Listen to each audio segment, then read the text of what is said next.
দেখো তাহলে এরপর আমাদের 19-এর অঙ্কটিতে যেটি রয়েছে, এখানে রয়েছে যে রহমত চাচা একটি বাড়ি তৈরি করার জন্য বার্ষিক 12% সরল সুদের হারে 2,40,000 টাকা ব্যাংক থেকে ধার নেন। ধার নেওয়ার 1 বছর পর তিনি বাড়িটি প্রতি মাসে 5,200 টাকায় ভাড়ায় দেন। ধার নেওয়ার কত বছর পরে তিনি বাড়ি ভাড়ার আয় থেকে ব্যাংকের টাকা সুদ সহ শোধ করবেন তা হিসাব করি। তাহলে রহমত চাচা তিনি বাড়ি তৈরি করেছেন ধার নিয়ে, ঠিক আছে? তাহলে এখানে আসল হিসাবে কত হবে? 2,40,000 টাকা, এটা হচ্ছে আসল। এই টাকাটা, এই পরিমাণ টাকা তিনি ধার নিয়েছেন, এবং সরল সুদের হার বা আর সেটা দেওয়া রয়েছে 12%, দুটো দেওয়া আছে, ঠিক আছে? আর তাহলে এখানে আমাদের সময়টা দেওয়া নেই, ঠিক আছে? তিনি বাড়ি তৈরি করতে 1 বছর সময় নিয়েছেন, এবং 1 বছর পর যখন বাড়ি তৈরি হয়ে গেছে তখন সেই বাড়িটি ভাড়াতে দিয়েছেন, এবং সেই ভাড়ার টাকা দিয়েই তিনি শোধ করতে চাইছেন। তাহলে এখানে তোমাদের বের করতে হবে যে কত বছর পর তিনি ওই টাকা, অর্থাৎ যা ঋণ নিয়েছেন এবং তার যা সুদ হবে, সেই সম্পূর্ণ টাকা তাকে শোধ করতে হবে।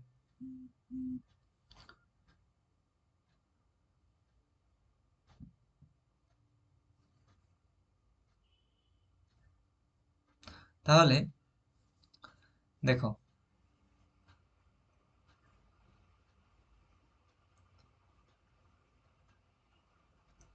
এখানে তাহলে আসল বা পি হচ্ছে 2,40,000 টাকা। ওকে। আর হচ্ছে 12%, এবং টিটা হচ্ছে 1 বছর আমরা ধরে নিচ্ছি। আমরা ধরে নিচ্ছি যে তিনি 1 বছরে সম্পূর্ণ টাকা শোধ করতে পারবেন, ঠিক আছে? তাহলে তিনি যে বাড়ি ভাড়াটা পাচ্ছেন সেটা নিশ্চয়ই 1 বছর কম পাবেন, কারণ তিনি ধার নেওয়ার 1 বছর পর থেকে বাড়ি ভাড়াটা পেতে শুরু করেছেন, ঠিক আছে? তাহলে 1 বছর পর তিনি যদি শোধ করতে পারেন, তাহলে বাড়ি ভাড়ার টাকাটা তিনি x-1 বছরের পাবেন, ঠিক আছে? এটা আমরা পরে ব্যবহার করব, এখনই বলে রাখলাম। তাহলে এখানে পি হচ্ছে 2,40,000 টাকা, আর হচ্ছে 12%, টি হচ্ছে 1 বছর। তাহলে এখানে আমাদেরকে সুদটা, অর্থাৎ আয়টা বের করতে হবে। তাহলে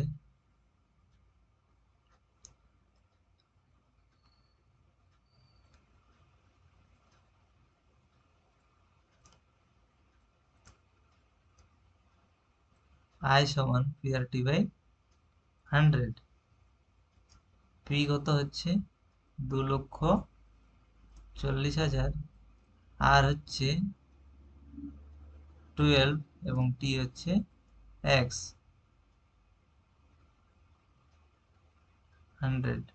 তাহলে দুটো শূন্য কেটে গেল, কত হচ্ছে 12 × 2400। তাহলে এটা হচ্ছে 28,800 টাকা, ঠিক আছে? তাহলে এখানে আমরা মোট সুদ পেলাম 28,800 টাকা। তাহলে তাহলে এখানে আমরা লিখছি রহমত চাচাকে, রহমত চাচাকে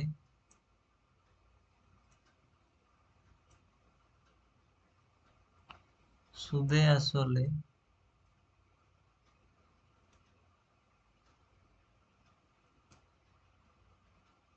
শোধ করতে হবে কত? সুদ হচ্ছে 2 লক্ষ,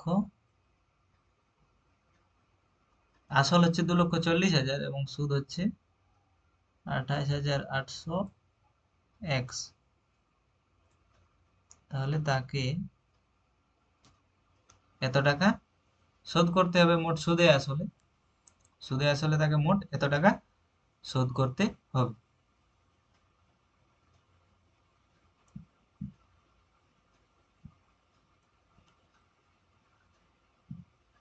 এরপর দেখো, তিনি প্রতি মাসে 5,200 টাকা ভাড়া পাচ্ছেন, ঠিক আছে? প্রতি মাসে 5,200 টাকা ভাড়া পাচ্ছেন।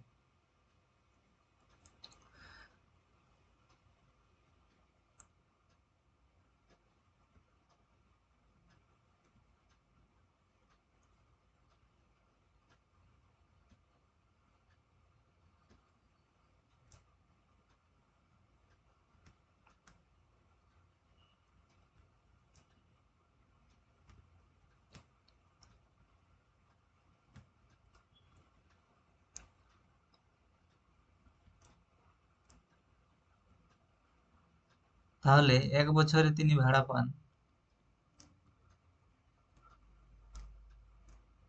কি হবে, 12 দিয়ে গুণ হবে।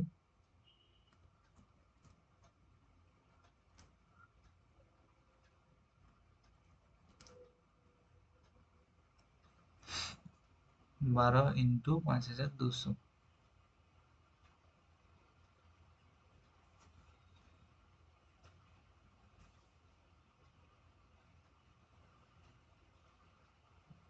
এটা হচ্ছে 62,400 টাকা। তাহলে তিনি 1 বছরে ভাড়া পান, বা প্রতি বছরে ভাড়া পান 62,400 টাকা। তাহলে আমরা এখানে কি ধরেছি, যে 1 বছরে তিনি ধারটি শোধ করবেন সুদে আসলে। তাহলে তিনি ভাড়া পাবেন কি বললাম, 1 বছর, আহ, তার ধার নেওয়া যত বছর হয়েছে তার চেয়ে 1 বছর কম হবে তার ভাড়া পাওয়া। অর্থাৎ 1 বছর পর যদি তিনি শোধ করেন, অর্থাৎ ধার নেওয়াটা তার যদি 1 বছর হয়ে গেছে, তাহলে তার ভাড়া পাওয়া কতদিন হয়েছে তার চেয়ে 1 বছর কম হবে, কারণ তিনি 1 বছর পর থেকে ভাড়া পেতে শুরু করেছেন। তাহলে x-1 বছরে, তাহলে এখানে লিখব x-1 বছরে ভাড়া পাবেন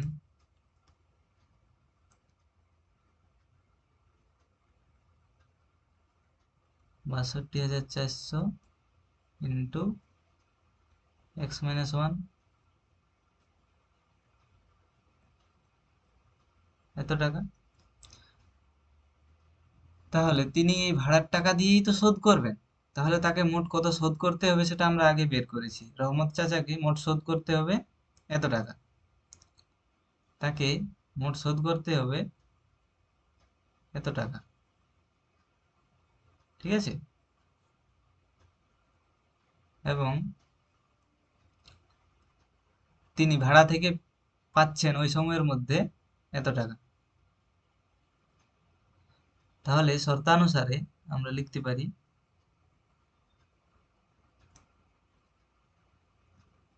এই দুটো অবশ্যই সমান হবে, কারণ এই ভাড়া থেকেই তো তিনি তার ধারটা দিচ্ছেন। তাহলে মোট তাকে দিতে হবে এত টাকা, তাহলে এটা সমান, অর্থাৎ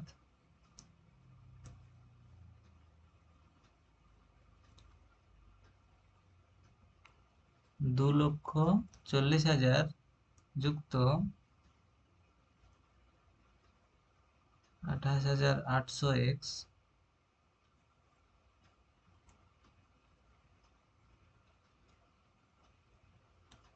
সমান, এটার সাথে সমান হবে মোট ভাড়ার সাথে।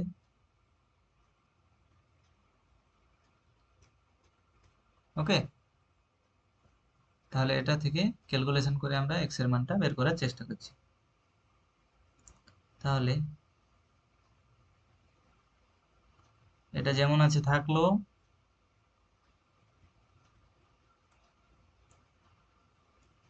এটা গুণ করে দিচ্ছি,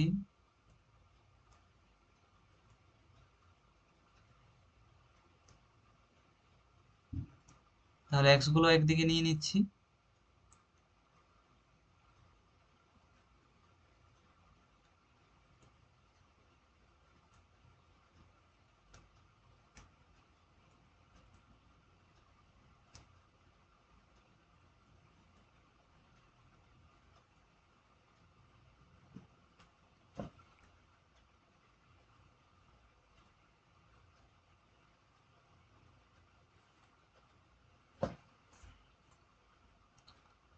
তাহলে এটা বিয়োগটা কত হচ্ছে?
দুটো শূন্য কেটে গেল।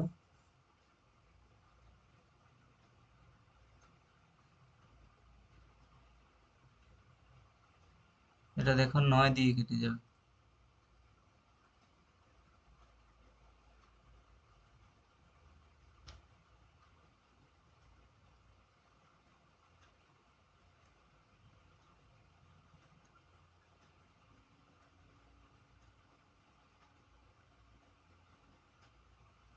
ঠিক আছে, তাহলে x সমান আমরা কত পেলাম?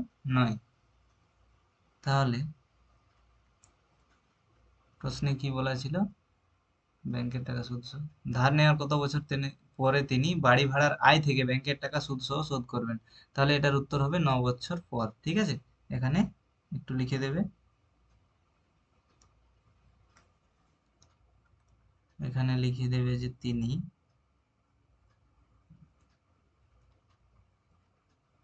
9 বছর পর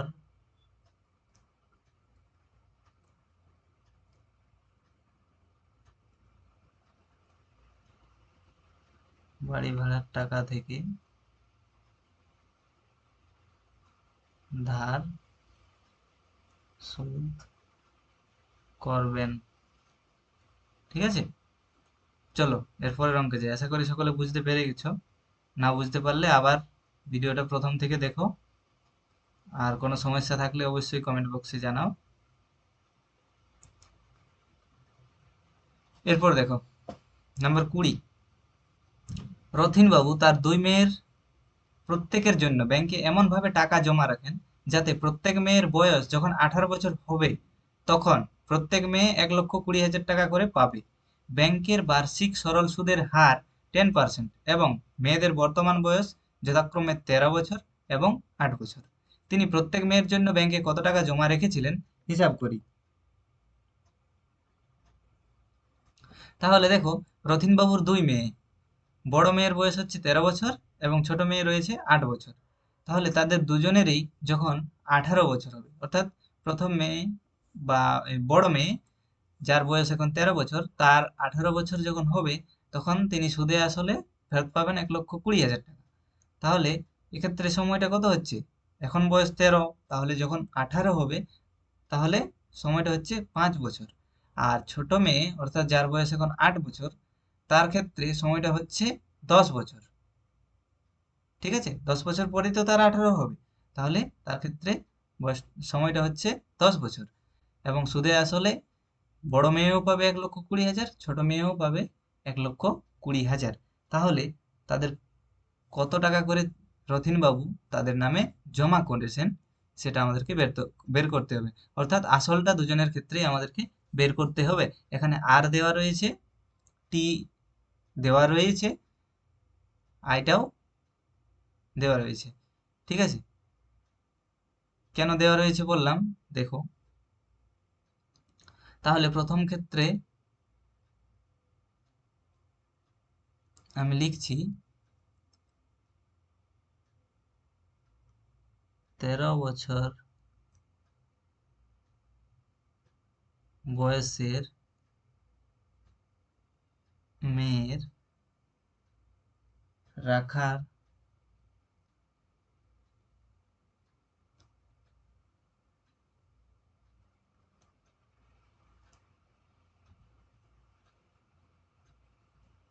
ঠিক আছে, 13 বছর বয়সের মেয়ের রাখা টাকার হিসাব, এটা আমরা প্রথমে করছি।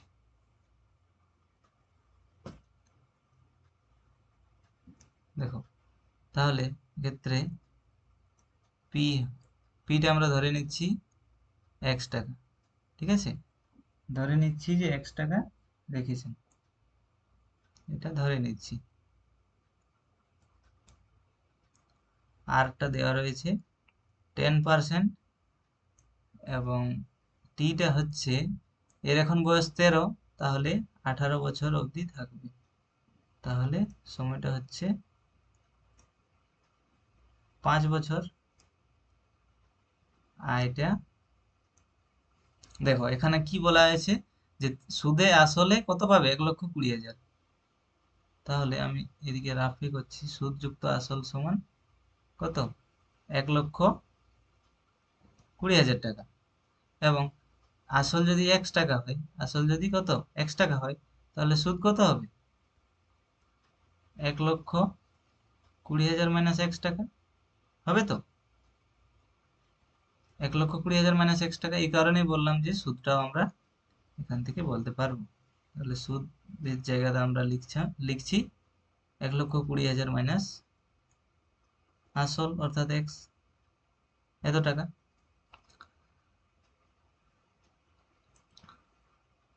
চলো এরপর ক্যালকুলেশন করি। তাহলে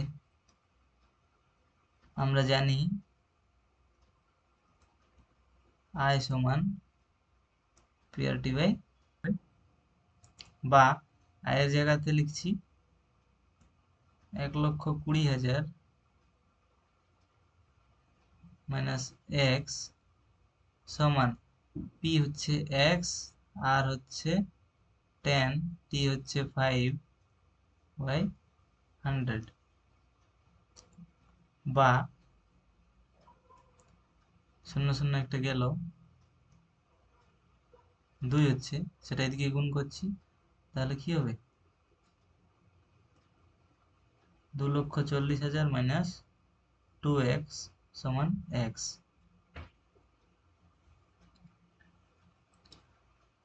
নেক্সট স্লাইডে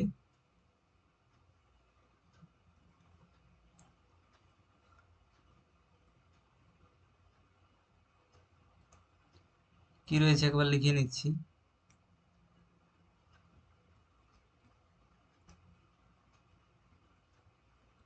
এটা রয়েছে, তাহলে আমরা কি লিখব, সমান 2x টা এদিকে নিয়ে গেলে কি হবে, প্লাস 2x হয়ে যাবে, এবং x এর সাথে 3x হয়ে যাবে। তাহলে 3x সমান 2,40,000, বা x সমান 2,40,000 বাই 3 সমান হচ্ছে 80,000 টাকা। তাহলে x সমান পেলাম 80,000 টাকা। x টা কি ধরেছিলাম, ধরেছিলাম যে 13 বছর বয়সের মেয়ের জন্য যে আসল সেটা ধরেছিলাম, অর্থাৎ আহ, বড় মেয়ের জন্য তিনি রেখেছিলেন 80,000 টাকা। এটা একটা উত্তর হলো। এরপর আমরা একইভাবে ছোট মেয়ের জন্য বের করব, অর্থাৎ 8 বছর বয়সের মেয়ের জন্য রাখা টাকার হিসাব। এটা যখন হিসাব করব, তখন এক্ষেত্রে পি ধরে নিচ্ছি একইভাবে ওয়াই টাকা ধরে নিচ্ছি, ঠিক আছে, ধরে নিচ্ছি ওয়াই টাকা। আর সেম থাকবে 10%, এবং টি কত হবে, ওর এখন বয়স 18 বছর অবধি থাকবে, তাহলে টি হচ্ছে 10 বছর। এবং সে সুদে আসলে কত ফেরত পাবে, সুদে আসলে ছোট মেয়েও 1,20,000 টাকা পাবে। তাহলে আসল যদি আমরা ওয়াই ধরছি, তাহলে সুদটা কত হবে, 1,20,000 মাইনাস ওয়াই টাকা, সেম আগের মতোই, না বোঝার কোনো কারণ নেই, সেম আগের মতোই হচ্ছে, সুদ হচ্ছে 1,20,000 মাইনাস ওয়াই টাকা। তাহলে এখানে আমরা লিখব 1,20,000 মাইনাস ওয়াই টাকা, ঠিক আছে। এরপর যেমন ভাবে করা হয়, নেক্সট স্লাইডে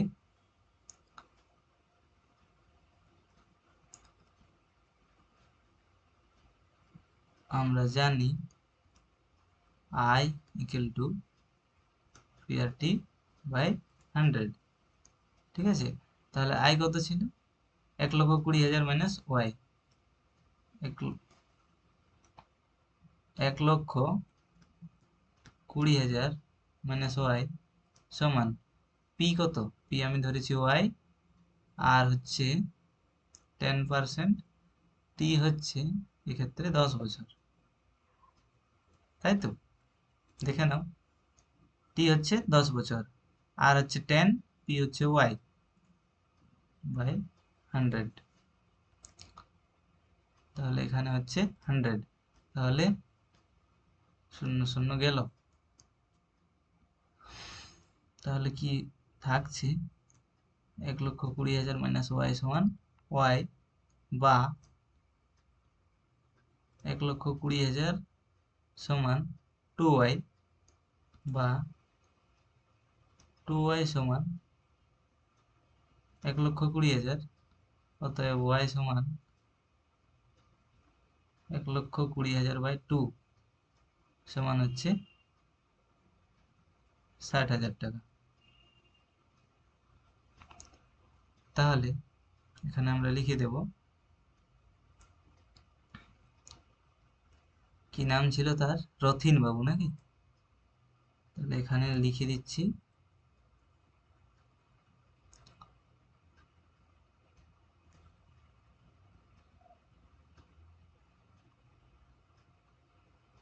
রথিন বাবু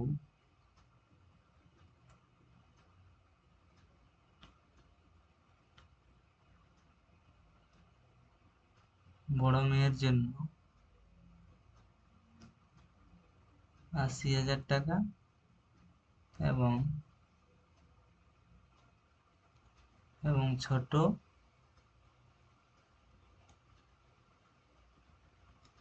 মেয়ের জন্য 60,000 টাকা জমা রেখেছিলেন,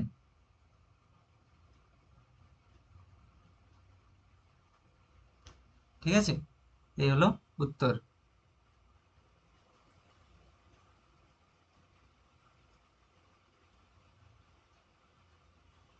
আশা করি সকলের বোঝা গেছে, না বোঝার মতো কিছু নেই, প্রত্যেকটা অঙ্ক একই নিয়ম দিয়ে হলো, ঠিক আছে। এরপর আমাদের বাকি রইল অতি সংক্ষিপ্ত উত্তরধর্মী প্রশ্ন, অর্থাৎ 21-এর রয়েছে যে শর্ট কোশ্চেন, সেগুলো আলোচনা হবে। এই ভিডিওটা এখানেই অফ করছি, ওকে, পরের পার্টে বাকি সব অঙ্কগুলো কভার করা হবে।